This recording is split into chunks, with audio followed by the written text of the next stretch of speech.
Olá a todos. Desejo uma boa manhã, uma boa tarde e uma boa noite, dependendo do horário que você vai observar essa palestra, já que ela vai estar disponível para você no modo online. Eu sou o professor Paulo.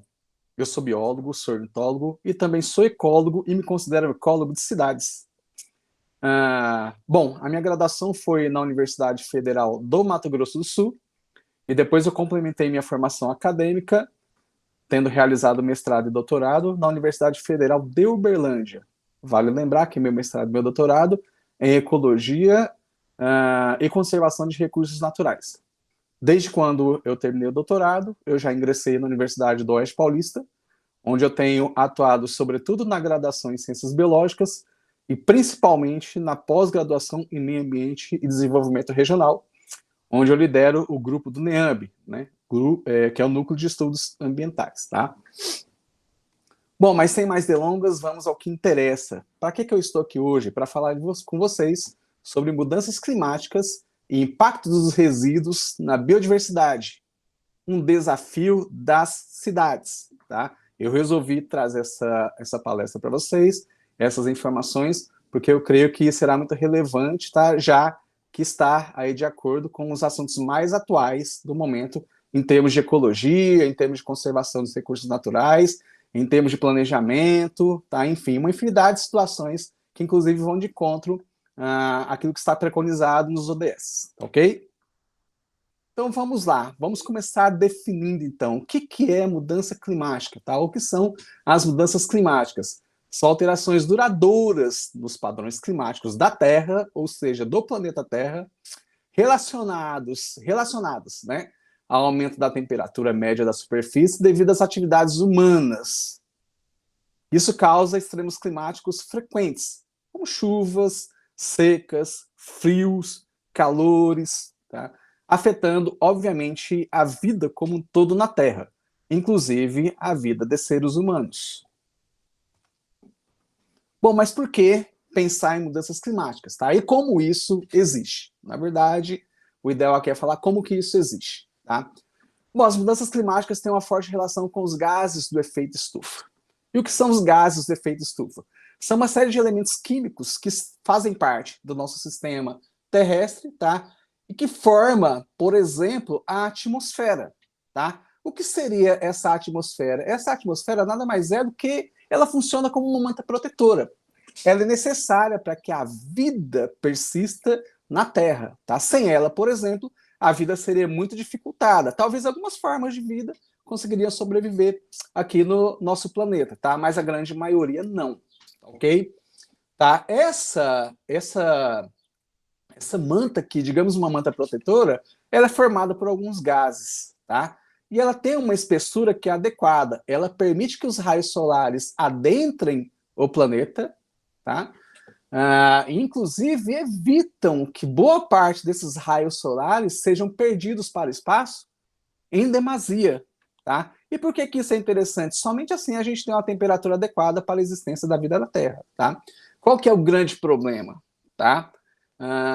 A espessura disso está aumentando, sobretudo em função dos gases do efeito estufa que estão sendo disponibilizados pelas atividades antrópicas aí no planeta, tá? Consequentemente, muito menos calor é irradiado para o espaço e muito mais calor permanece então no nosso planeta, tá? E isso tem causado então aquecimento do nosso planeta, tá? E é o que tem muita relação com dificuldades que estão sendo previstas para a vida como um todo. Isso é uma verdade? É. Ó, os cientistas têm demonstrado, tá, sobretudo por meio de alguns aparatos, tá, estações meteorológicas que realizam medições da temperatura da superfície, desde 1880 a gente observa uma mudança gradual, mas sobretudo exponencial, tá, de alteração da temperatura do planeta. Tá? Essa temperatura pode parecer não significativa no primeiro olhar, ou até para nós, tá, ok? Então, por exemplo, aqui está mostrando um aumento de 1 grau Celsius, por exemplo, tá? Mas para alguns organismos isso pode ser decisivo. Pensem nos invertebrados, por exemplo, tá, ok? Bom, as mudanças climáticas, elas hoje emergem como uma evidência muito certa, tá? Muito certeira, né, digamos assim, do antropoceno, tá? E o que seria o antropoceno? É uma nova época geológica que enfatiza o papel central da humanidade na geologia e ecologia da Terra, tá? Acredite você, hoje nós temos tido a capacidade de exercer uma força até mesmo maior do que as forças naturais do planeta, as forças naturais que existem aí, né, por meio de interações ecológicas, tá, por meio de interações climáticas, nós temos influenciado grandemente nisso tudo, tá, muito mais além daquilo que é natural, né, digamos assim, tá. O termo antropoceno ele foi cunhado justamente em função dos gases, né, que estão sendo produzidos e lançados no nosso sistema em demasia, tá? Vale ressaltar o CO2, que é o dióxido de carbono, vale ressaltar os clorofluorcarbonetos, os CFCs, o metano, tá? E os óxidos de nitrogênio. E vale ressaltar mais ainda, tá? O dióxido de carbono, né? Então, anualmente, tá? Ou numa escala de tempo até significativa, né? A gente tem observado que o CO2 ele é um gás natural presente no planeta, tá? E ele é importante, ele é um dos gases mais importantes, sobretudo para manter a nossa temperatura adequada, tá?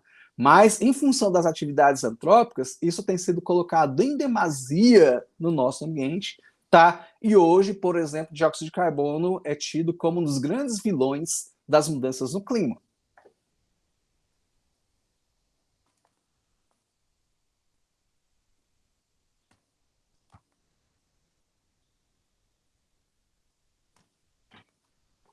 Então, em função disso, tá, a gente observa sérios problemas aí, né, vindouros, tá? As previsões são as piores possíveis, né? Porque, como a gente viu no slide anterior, a temperatura do nosso planeta está aumentando demasiadamente, tá? Isso vai ser um fator de promoção aí, né, de alguns problemas para a vida como um todo. Bom, mas e qual que é um dos grandes problemas que a gente tem na atualidade e que, inclusive, tem tudo a ver com o antropoceno? Tá? A urbanização. A urbanização tem sido pensada como uma das grandes marcas do antropoceno, ou seja, a marca registrada do antropoceno, tá?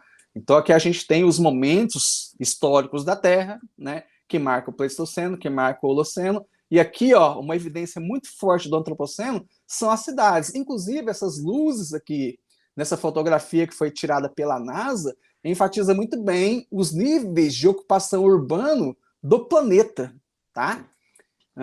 Então a gente observa que há uma intensidade muito forte em algumas regiões, isso muito mais, em outras regiões muito menos, tá? Como a África, por exemplo, tá? Mas isso já figura como um problema e mostra aí a capacidade que nós temos tido de impactar e de mudar as coisas em escala colossal do nosso globo.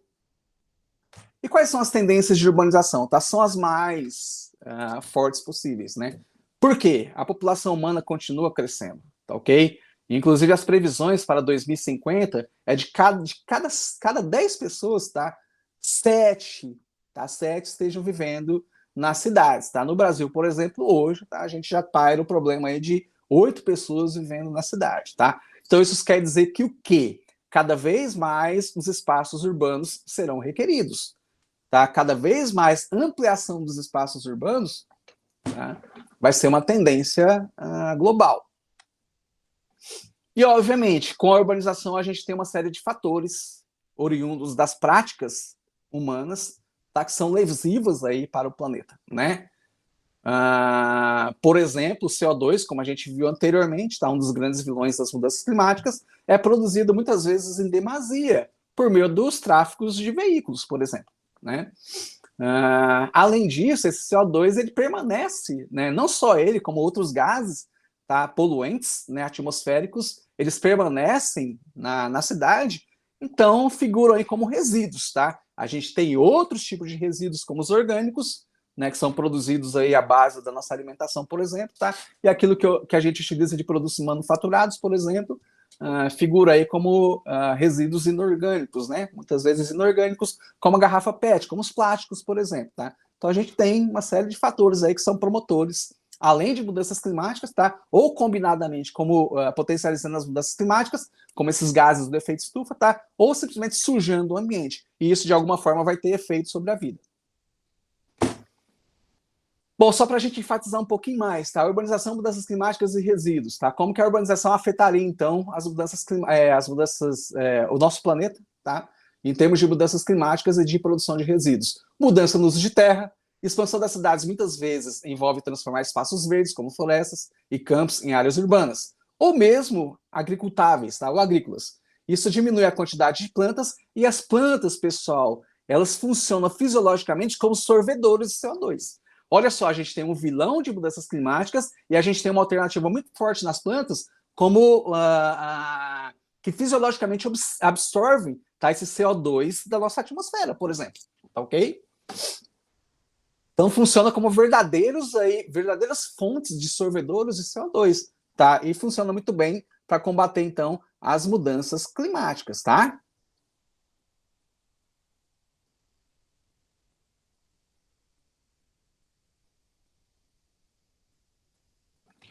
Um outro aspecto é a poluição do ar e da água, né?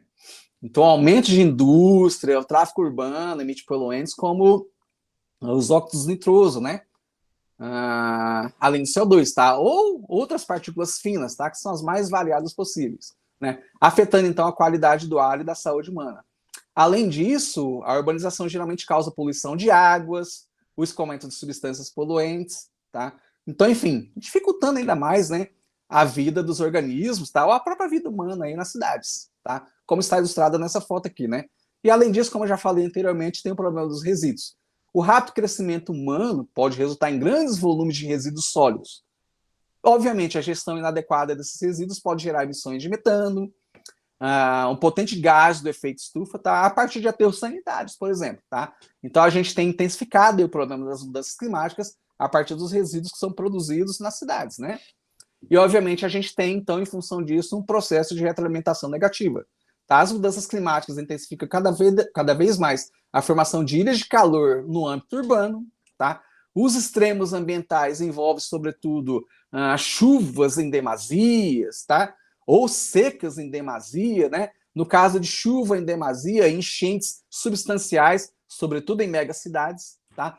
E, obviamente, a própria vida humana se vê dificultada em função disso, né? O nosso bem-estar está em risco em função dessas mudanças no clima. Mas o que tem de mais interessante nesse sentido? Não que a nossa vida não interessa, tá? Mas nós temos uma dependência muito forte da biodiversidade. E vários estudos, e eu ressalto especificamente um aqui, tem mostrado como, tá, que os organismos divididos em vários grupos taxonômicos, tá, encontram-se hoje ameaçados, sobretudo pelas mudanças do clima, né, ou vulnerabilizados pelas mudanças do clima, tá. Então as mudanças climáticas lançam uma sombra ameaçadora sobre a biodiversidade.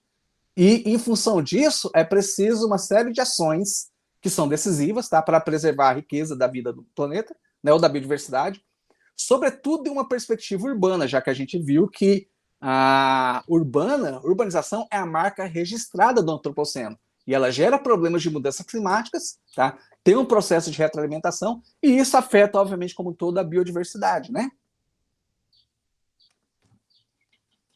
E um ponto interessante que a gente tem, pessoal, as cidades muitas vezes foram pensadas como ambientes monótonos, né? Sem biodiversidade, tá? Um ambiente altamente homogêneo, né? Repleto muitas vezes de pouquíssimas espécies, tá? Não muito funcional em termos de funções ecossistêmicas, ok? Mas hoje uma nova proposta tem sido criada para as cidades, né? Que são as cidades biodiversas, ou a biodiversidade, como esse termo aqui, tá ok? Então a gente agora vai tratar desse aspecto, tá? Que é a biodiversidade das cidades, né? Então, alguns estudos, inclusive, têm enfatizado grandiosamente, tá, como que a biodiversidade está hoje vivendo, né, nas cidades, tá? Como as cidades são biodiversas na atualidade. Eu gostaria de destacar, sobretudo, esse artigo aqui da Erson, né, que foi publicado em 2014, então, recentemente, tá? Que fez uma análise global, por exemplo, da biodiversidade de aves e de plantas nas cidades. E, obviamente, os fatores que influenciam para que essa biodiversidade se mantenha, tá? Então, enfim, mas o que é um ponto interessante nesse sentido, tá? Esse estudo de escala global observou que há uma variedade enorme de organismos, sobretudo aves e plantas, hoje vivendo nas cidades, tá ok? Então as cidades deixaram de ter aquele aspecto, né, que se pensava ter, tá, de monótono, de não ter biodiversidade, não ter riqueza de espécies de maneira alguma, tá? E a gente observa que isso é uma tendência muito forte, né? Esse artigo saiu aqui recentemente, tá, em outubro de 2023, tá? E mostra que não só a riqueza de aves é altíssima nas cidades, mas também de mamíferos e de anfíbios, tá? Então esses pontinhos vermelhos aqui, por exemplo, laranja e vermelhos, tá? Eu gostaria de chamar a atenção aqui para a América do Sul, né? Olha só, a riqueza de mamíferos entre 96 e 180 espécies, tá? Podem ser encontradas na paisagem urbana. De aves, tá? 327 a 604 pode ser encontrada na paisagem urbana. Isso destacando aí a paisagem urbana brasileira, por exemplo, tá?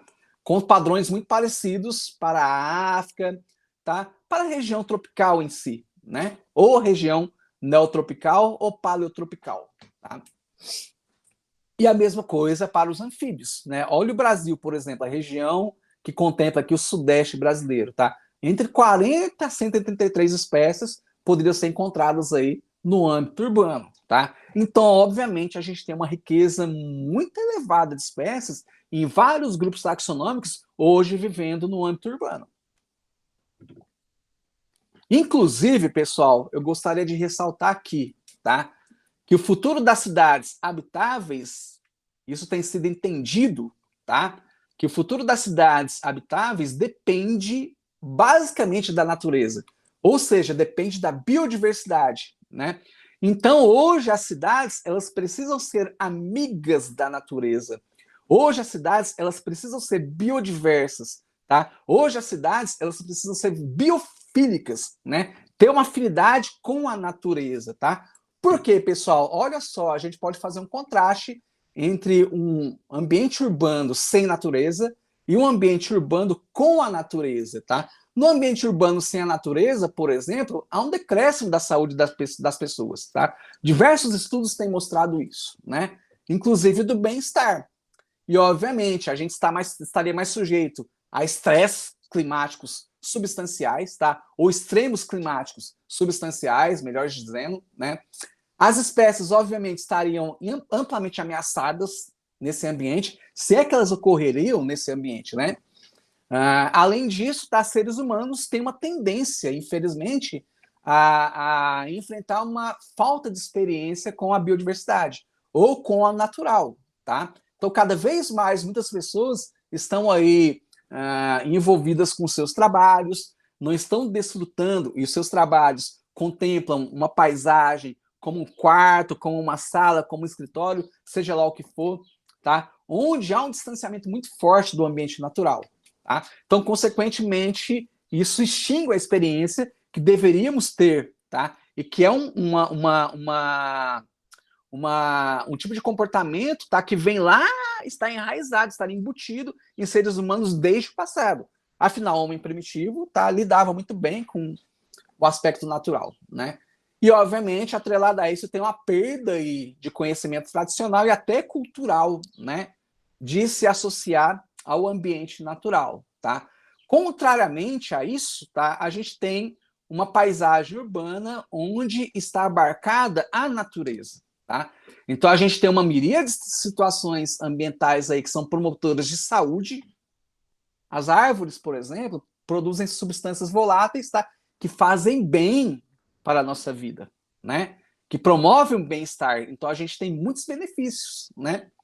A gente pode se preparar melhor, tá? Considerando a cidade com a natureza, para as incertezas climáticas, tá? As espécies, obviamente, estariam muito menos ameaçadas, tá? Talvez uma única esperança para que elas consigam subsistir no ambiente, tá ok? É o momento de reorganizar aí o contato de seres humanos, né? Estabelecer uma reconexão de seres humanos com a natureza, tá? E além disso, de conhecer tá? Alguns fatos históricos, alguns aspectos culturais, tá? De associação entre o homem e o ambiente natural. Do ponto de vista de temperatura, olha só, lá no slide anterior, né, alguns slides anteriores, tá? A gente observou que há um aumento significativo da temperatura no planeta, né? Uma cidade que está envolvido o ambiente, uma situação mais natural, pode ter até um conforto térmico de 8 graus, tá, a menos de temperatura, né? Isso é um valor substancial, tá, em termos de conforto para vários organismos, não só para seres humanos, né? Inclusive, pessoal, se a gente pensar em serviços ecossistêmicos promovidos pela biodiversidade, tá? Hoje, vários estudos já têm demonstrado muito bem isso, né? Os ambientes urbanos, quando abarcam os aspectos naturais, sobretudo atrelado ao esverdeamento urbano, tá? Ao plantio de plantas no âmbito urbano, como estava demonstrado aqui anteriormente, tá? Tem a capacidade de oferecer cada vez mais serviços ecossistêmicos. Dentre eles, eu destaco a polinização por uma miríade de espécies, tá? Mas, sobretudo, abelhas e beija-flores, por exemplo.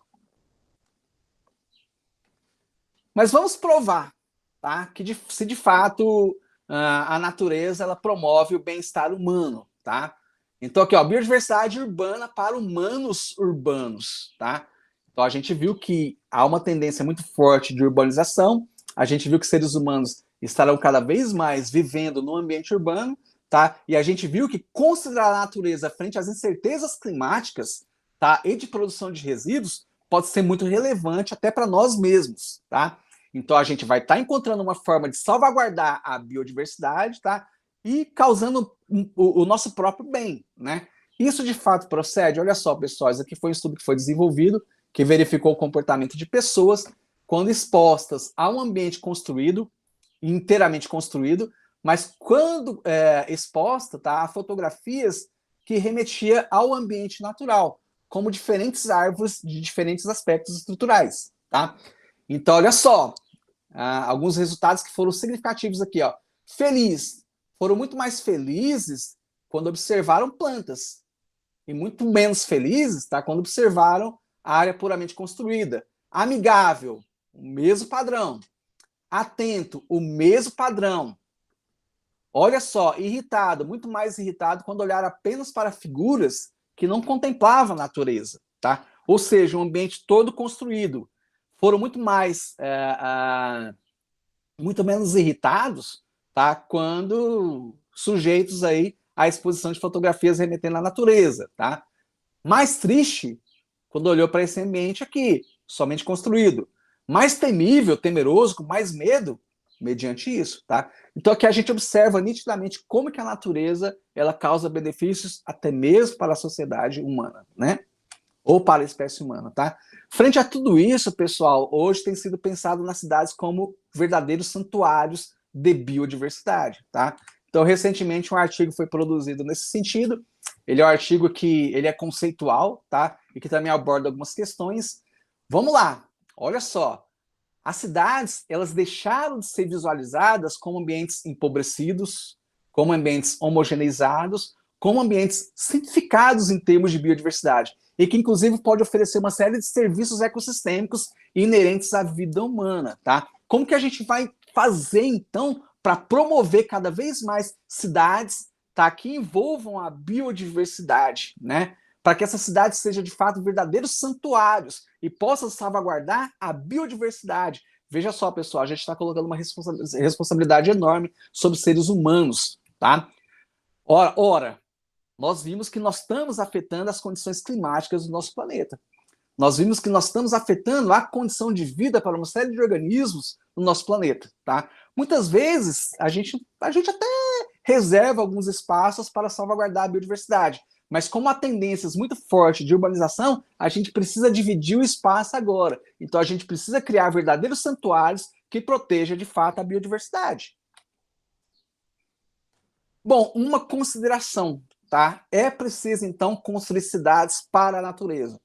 É preciso, então, construir cidades biofílicas, ou cidades amigas da natureza, que envolva, sobretudo, esses aspectos aqui. Aqui tem uma figura que abarca a natureza e também os serviços ecossistêmicos, tá? Aqui abarca a natureza produzida no todo, tá? Natureza para natureza, inclusive bem conectada, tá? Onde os organismos conseguem, inclusive, transitar tranquilamente, tá? Dentre eles os polinizadores, por exemplo. Seria algo mais ou menos com esse formato aqui. Olha só, isso aqui, se não me engano, é uma praça, tá?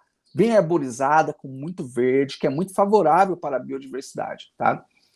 Então, cidades muitas vezes densas, com muitas áreas verdes, protegendo a biodiversidade. Somente assim a gente consegue delimitar aí as áreas urbanas biofílicas, né? Ou amigas da natureza, tá? Mas algumas questões emergem, pessoal. Eu gostaria de falar de alguns problemas nesse sentido, tá?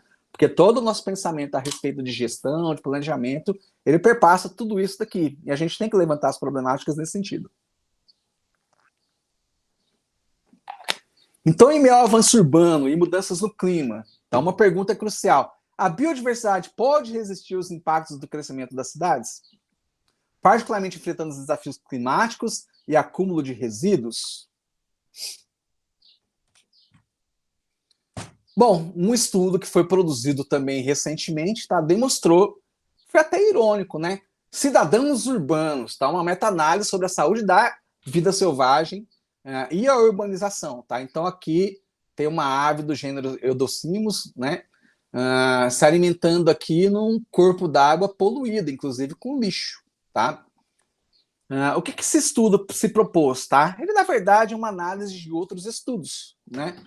Que ele verificou o como os organismos vivendo no âmbito urbano podem estar expostos a elementos que são tóxicos, pode ter a sua condição corpórea, tá? Biomassa, por exemplo, alterada, poderia estar muito mais exposto a parasitas ou ao estresse fisiológico.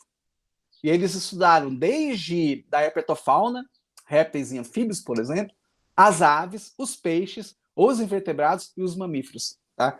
E aqui eles observaram algumas conclusões, uma conclusão que foi interessante, né? Em geral, a urbanização prejudica a saúde da vida selvagem, expondo, por exemplo, a mais substâncias tóxicas e aumentando o risco de transmissão direta de parasitas. Vamos para os dados aqui, ó. Na medida que isso se distancia de zero, numa escala negativa, isso significa que há uma relação negativa entre urbanização, ou seja, tá, a urbanização afeta negativamente, tá, a saúde do organismo, por exemplo, expondo eles a toxinas. Tá? Para a herpetofauna, por exemplo, isso foi significativo. Tá? Então, eles estão muito mais expostos a elementos tóxicos, tá? E isso provavelmente são incorporados nos seus tecidos via processo de alimentação, tá? Ou exposição disso, né? Tá? Isso pode afetar significativamente a saúde desses organismos, tá? E a gente encontra algumas tendências nesse sentido, umas mais significativas, outras não tanto, tá? Aves um pouco menos, mas uma tendência muito forte de serem intoxicadas no âmbito urbano, né? Peixe a mesma coisa, tá? Invertebrados substancialmente, uma relação significativa, tá? E mamíferos muito parecido aí com as aves, né? Mas uma tendência muito forte, tá? As condições corpóreas não mudou muito, tá? Mas a gente vê aqui que na média, ó, está pendendo mais para o negativo do que para o positivo, tá? Sobretudo para 3 grupos taxonômicos, né? Para mamíferos nem tanto, tá? E exposição de parasitas também, tá? Mais negativo, né? Ou aqui acima na média, tá? Mas mais negativo para a herpetofauna, tá? Do que positivo, né? E o estresse fisiológico, por exemplo, não tão acentuado assim, tá? Mas, em suma, pessoal, o que a gente pode deduzir disso, tá? Ou abstrair disso, tá? De fato, a vida, numa perspectiva urbana, no que tange a biodiversidade, ela pode ser um tanto dificultada, tá? Em função dos elementos tóxicos que são aí produzidos, né? Ou em função da condição aí de parasitismo, tá? Exposição de parasitismo, tá? Um exemplo que eu posso dar para vocês aqui, que é um caso interessante, que na verdade a gente fez uma conjectura, né, nesse sentido, tá? Aqui é uma ave do gênero Aramides, né, da espécie Cajâneo, tá? Que é a Saracura três potes. Talvez você conheça, é uma avezinha muito comum, tá? É uma ave que frequenta o chão da floresta, tá ok? Aqui é uma ave no seu ambiente natural, tudo ok, tá? Com a coloração padrão da espécie, tá? Então, se você visualizar esse bicho no ambiente natural, a maior parte dos bichos, a grande maioria, a esmagadora maioria, na verdade, com muita sorte, você vai encontrar anomalias, tá? Mas eu encontrei um organismo anômalo, né? É justamente no fragmento isolado que está no meio do âmbito da área urbana, tá? E aí eu fui buscar na literatura quais seriam os motivos para que essa mudança nas características morfológicas desse organismo aqui, tá, se ressaltasse, né? Então, só para a gente enfatizar aqui, ilustrar, tá? O que está acontecendo, né? Aqui é o animal leucístico, tá? Veja só como a coloração padrão ela foi modificada, tá? Leucismo é uma desordem genética, provavelmente uma exposição a poluentes urbanos, tá? E vários estudos têm mostrado que isso é muito mais significativo no âmbito urbano. Ou seja, a probabilidade de encontrar animais leucísticos é muito mais forte no âmbito urbano, tá? E aqui a gente tem uma situação provável nesse sentido, tá? Um animal que teve uma alteração genética, provavelmente em função de alguns poluentes, tá? E que isso mudou radicalmente as características morfológicas do bicho, tá? Como a coloração da pena, né? E aí, pessoal, para aves, por exemplo, a coloração ela diz muito, né? Ela é um fator seletivo sexual, tá? Além disso, veja só, uma coloração padrão pode significar muito menos exposição a predadores, mas o branco, tá, é muito mais visualizado por um predador. Então a ave está muito mais vulnerável tendo essa característica, tá? Uma característica que não é a coloração padrão. Então, além de não encontrar parceiro sexual, formar parceiro sexual, tá, ela pode ser predada facilmente. Estaria isso associado a poluentes urbanos? Tá? Provavelmente sim. Um outro problema aí do urbano que pode acarretar em problemas para os organismos é o processo de bioacumulação. Então, veja só, vários gases, várias partículas são emitidas no âmbito urbano através da combustão de veículos, por exemplo. Tá? Isso pode impregnar os tecidos de vários organismos, sobretudo as plantas, tá? Que são plantadas no âmbito urbano. Tá? Então, aqui esse estudo propôs analisar, sobretudo em relação aos metais pesados. Tá? Muitos metais pesados são emitidos também pela combustão, tá? Também pelo processo de industrialização, né? Então ele avaliou, por exemplo, essa planta do gênero Tilia, da espécie tomentosa, em 3 tipos de situações ambientais, uma menos urbanizada, uma levemente urbanizada, uma inteiramente urbanizada, tá? E foi verificada o nível de concentração de metais pesados, como arsênio, cromo, cobre, níquel, chumbo, estrôncio e zinco, tá? No solo desses ambientes, na raiz das plantas encontradas nesses ambientes, nas folhas e nas flores. Eu gostaria de chamar a atenção para flores, tá? Em todos os casos, as letrinhas aqui significam mudanças significativas, tá? Em todos os casos, a gente observa um acúmulo, tá, substancial desses elementos aqui tóxicos, tá? Desses metais, muitos deles pesados, né? Tóxicos, tá? Nos tecidos florais, tá? Veja só, anteriormente eu mostrei um beija-flor visitando flor. Tem uma série de organismos que consomem flores, tá? Então veja só, aqui é um bicho que foi fotografado, né? Fotografado não, filmado, se alimentando de flores no ambiente urbano, tá? Em pleno centro da cidade, né? Então esse aqui é um periquito do gênero Aratzinga, né, da espécie Auricapus, ou periquito de testa vermelha, tá? É um periquito que foi por muito tempo considerado como quase ameaçado de extinção, mas agora não está mais, tá? Mas não é um periquito muito comum, tá? Dependendo da região brasileira, ele pode ser um pouquinho comum, né? Como o estado de São Paulo, por exemplo, algumas cidades do estado de São Paulo, tá? Mas o fato é que o quê? O que a gente está observando? Esse bicho comendo flor de uma planta, tá? E essa planta está exposta a gases poluentes, né? Sobretudo aqueles emitidos pelo tráfego veicular, tá? Estariam essas flores contaminadas? E estaria agora essas plantas contaminando, tá? Via processo de alimentação esse periquito? Ou estaria contaminando a biodiversidade? Aqui é um caso que eu trouxe para ilustrar isso para vocês, tá? Imagina a extensão disso, tá? Essas flores são visitadas por uma variedade enorme de abelhas. Essas flores são visitadas por uma variedade enorme de aves, tá? O quão esses animais, então, estariam expostos, tá, a esses poluentes, né? Que poderia causar um estresse fisiológico, tá? Que poderia alterar drasticamente as suas condições internas, né? Então esses animais aí estariam muito mais expostos às toxinas, né? Mas vamos lá, esse aqui é o estudo de uma aluna que trabalha comigo na pós-graduação, continua trabalhando comigo, mas hoje com uma outra vertente de trabalho, tá? Que ela se propôs a averiguar aí os potenciais efeitos negativos dos gases poluentes, tá? E também da temperatura no âmbito urbano, sobre plantas, né? Ela estudou goiabeiras, jabuticabeiras e pitangueiras, né? Em que situação? Presentes numa região de alto fluxo de veículos e presente numa região de baixo fluxo de veículos, tá? Presente numa região de temperatura mais elevada, as ilhas de calor, por exemplo, são mais fortes na região central, tá? E numa região onde as temperaturas não são tão elevadas, tá? Então, analisou flores de várias plantas nessa condição ambiental, daquelas 3 espécies, flores de várias plantas nessa condição ambiental, e como controle, nós utilizamos plantas do entorno, da região rural, tá? Onde, obviamente, o tráfego veicular é inexistente, tá? Ocorre em baixa quantidade, né? Basicamente, a gente avaliou uma série de situações, tá, pessoal? Mas o que a gente basicamente avaliou, tá? Que é o importante aqui para ilustrar isso, né? Foi a condição celular, tá? Das plantas expostas ou não aos gases poluentes, né? Ou a temperaturas elevadas, tá? E os seus diferentes níveis, né? Então, foi estudado durante o processo de divisão celular a formação de micronúcleo. Micronúcleo, pessoal, é uma forma de indicar um estresse que a planta está sofrendo em função de alguns danos causados pelo ambiente, né? De algum estresse causado pelo ambiente, tá? No caso, a temperatura e os gases poluentes, né? Olha só, a gente encontrou padrões muito consistentes, tá? Que eu vou ilustrar somente para goiaba, né?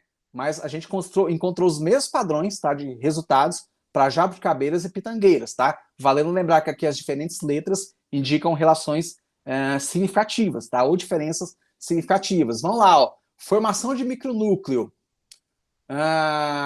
muito menor, tá? Em plantas que eram oriundas do ambiente mais natural, tá? Ou rural, por exemplo, tá? Enquanto que no fluxo alto e no fluxo baixo, tá? Houve uma intensificação da formação de micronúcleos. Ou seja, elas passaram a sentir drasticamente o estresse ambiental, né? Como que isso afetou? Deve ter afetado, então, a germinação de grãos de pólen, tá? Então, foi analisada flores, né? Grãos de pólen, ó, não germinado, muito menor no ambiente natural. E significativamente maior na área de alto fluxo e altas temperaturas, e na área de baixo fluxo, tá? De uma temperatura mais amena, em relação aí às ilhas de calor, tá? Muito mais germinou, tá? No ambiente natural, tá ok? Então aqui a gente vê o impacto nítido aqui na germinação do pólen, tá? Dos grãos de pólen, né? Obviamente, isso vai se estendendo para outros fatores, né? Número de sementes, por exemplo, tá? Foi menor no fluxo alto, no fluxo baixo, comparativamente às áreas naturais. Viabilidade polínica. Não, a gente está indo assim, né? Nessa vertente aqui, ó. Então, vamos lá. Formação de micronúcleo. Viabilidade polínica. Pólen muito mais inviáveis, tá? Muito menos inviáveis, tá? No ambiente natural. E muito mais viáveis no ambiente natural, em comparação aos ambientes poluídos, né? Germinação de grão de pólen, tá? Não germinados, pouquíssimo no ambiente natural. Germinados, muitos no ambiente natural, em comparação aos ambientes poluídos, né? Ou de altas temperaturas. Olha só como que a morfometria do fruto, então, é afetada, tá? No ambiente urbano, tá? O comprimento é menor, tá? E isso envolve no fluxo alto menor ainda, enquanto que no fluxo baixo, moderadamente, tá? Mas em comparação ao ambiente natural, os frutos são maiores, né? A largura é maior, o diâmetro é maior, tá? Então, obviamente, a gente tem aqui um efeito provavelmente estendido, né? Formação de micronúcleo inviabiliza o pólen, tá? Consequentemente, eles germinam muito menos no âmbito urbano, tá? Aqueles que germinam afetam muito mais a morfometria dos frutos, diminui a quantidade de sementes, e inclusive as sementes, pessoal, também são modificadas nesse sentido, tá? Veja só, né? Ou seja, as sementes tendem a ser maior em comprimento e largura no âmbito rural, tá? Ou no âmbito natural, e menores, tá? Significativamente menores no âmbito urbano, né? Seja ele no fluxo alto, seja ele no fluxo baixo, tá? De veículos, né? Ou seja, ambientes mais poluídos e ambientes mais quentes. Tá? E, obviamente, como eu já falei anteriormente, esses mesmos dados, tá, foram comprovados também nas 2 outras espécies vegetais que a gente analisou. Interessante, pessoal. A gente viu que as cidades podem funcionar como santuários, mas elas podem também funcionar como arcas de biodiversidade, tá?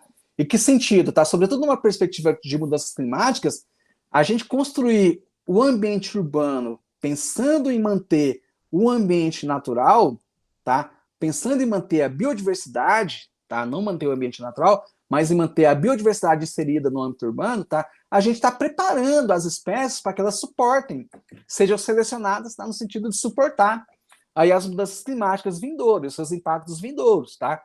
São os mais drásticos possíveis, né?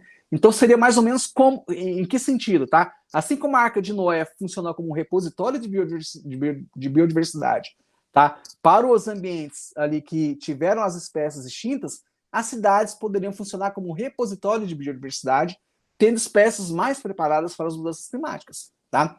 Mas olha só, os meus estudos, os estudos da minha aluna, juntamente comigo, vão contrário nesse sentido. Por quê? Uma semente menor, pessoal, esse estudo aqui particularmente mostrou isso, tá? Que sementes menores, tá? São muito mais vulneráveis à dessecação frente à situação de mudanças climáticas. Se elas são muito mais vulneráveis à dessecação, tá? Isso significa que ela tem uma pouca viabilidade nesse sentido de germinar, tá? Ou pode ser que, em função de sucessivos estresses a qual as plantas estariam submetidas, pode ser que esses organismos que a gente estaríamos contando para repor aí os ambientes naturais frente a uma situação de mudanças climáticas, não poderia ter uma saúde adequada, tá? Então, consequentemente, isso coloca em xeque aí os problemas das mudanças climáticas, né? Como um todo.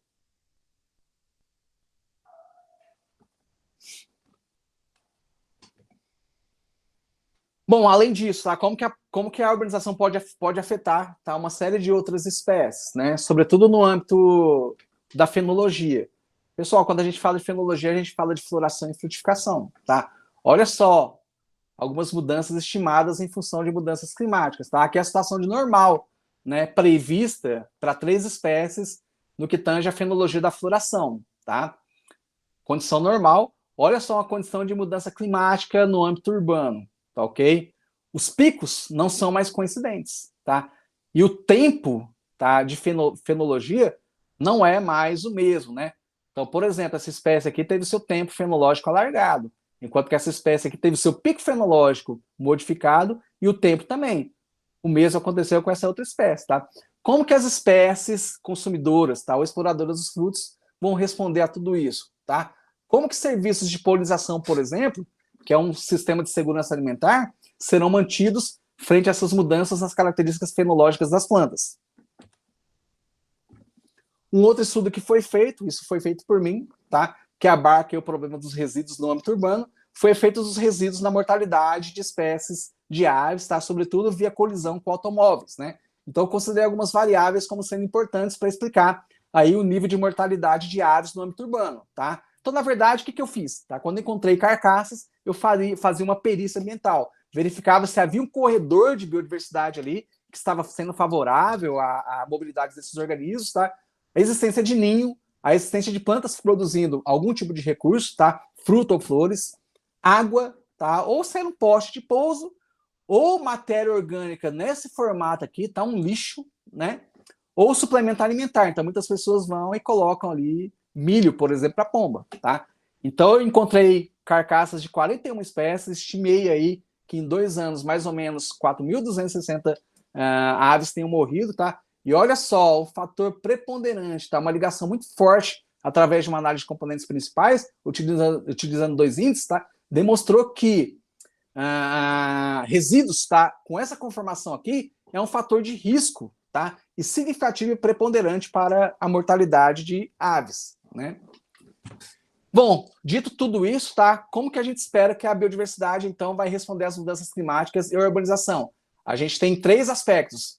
Um que a gente não quer, que é a extinção, tá ok? Onde as espécies não têm o potencial de se adaptar, tá? Nem de responder a essas mudanças. Resiliência, onde as espécies têm a capacidade de responder a essas mudanças, tá? Ou se adaptar a essas mudanças. Então, a gente tem que oferecer condições urbanas para que as espécies consigam se adaptar a essas condições ambientais, tá? ou dar uma resposta positiva a essas condições ambientais, inclusive evoluírem nesses ambientes, tá? Como foi demonstrado por esse estudo aqui. Então, frente a isso, a gente tem alguns desafios, pessoal, tá? Relacionados à gestão de resíduos urbanos, considerando mudanças climáticas, a biodiversidade e benefício para as espécies e humanidade. Um desafio, tá? O desafio número 1, da coleta seletiva e reciclagem. Enfrentar a necessidade de implantar programas eficazes de coleta seletiva e reciclagem para reduzir emissões de gases de efeito estufa, preservando hábitos urbanos, tá? E a biodiversidade. Olha só, a gente quer manter as cidades como santuário. Isso perpassa aí a coleta e a reciclagem seletiva. Coleta seletiva e a reciclagem, tá? Da conscientização ambiental, superar a falta de conscientização sobre impacto positivo da gestão de resíduos na biodiversidade e nas necessidades urbanas, destacando como práticas sustentáveis pode beneficiar tanto espécies quanto a comunidade. Desafio 3, das tecnologias sustentáveis, lidar com a necessidade de investir em tecnologias inovadoras de gestão de resíduos que minimizem impactos adversos na biodiversidade enquanto enfrentamos as mudanças climáticas, das políticas de redução de resíduos. Vamos reduzir os resíduos. Enfrentar a implementação de políticas que incentivem a redução na fonte, contribuindo para a preservação de hábitos naturais e ecossistemas urbanos saudáveis, tá? Sem resíduos, ou o mínimo de resíduos, né? Em meio a desafios legislativos de implementação disso tudo. E, por fim, da participação da comunidade, comunitária e incentivo. Então, a gente precisa contar com a comunidade nesse sentido, tá? Superar a falta de participação de comunidades em ações de gestão de resíduos que promovam a biodiversidade, oferecendo incentivos econômicos para práticas sustentáveis que beneficiem tanto a natureza quanto as pessoas. Pessoal, então a gente precisa, talvez, nos prepararmos, tá, para um bom antropoceno. E como as cidades é uma tendência, tá, uma marca registrada do antropoceno, a gente pode criar essa situação de cidades amigas da natureza, tá, no sentido de que elas funcionem como verdadeiros santuários, tá ok? Então, obviamente, uma série de estudos, tá, e uma síntese disso pode ser encontrada nesse estudo aqui um pouquinho antigo, mas vai nessa mesma condição até a atualidade, tá?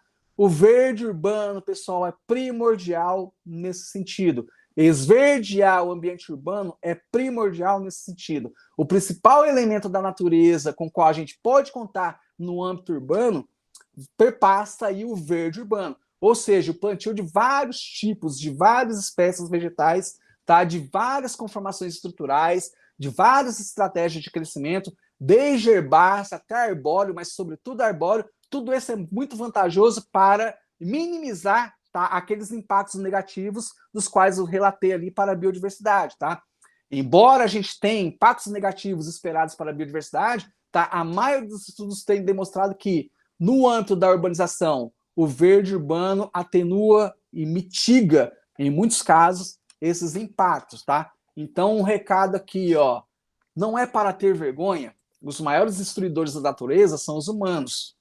Então, o diálogo do pai com o filho, do filho com o pai, tá? E o filho, sim, filho, os maiores defensores também, tá? Então, está nas minhas mãos, está nas nossas mãos, está na sua mão promover um bem para que as cidades contemplem a biodiversidade, funcionem como santuários e que está como verdadeiras arcas de biodiversidade frente às incertezas das mudanças climáticas. É isso, pessoal. Com isso, eu enfatizo aí o assunto da minha palestra e agradeço aí a todos que estão me assistindo.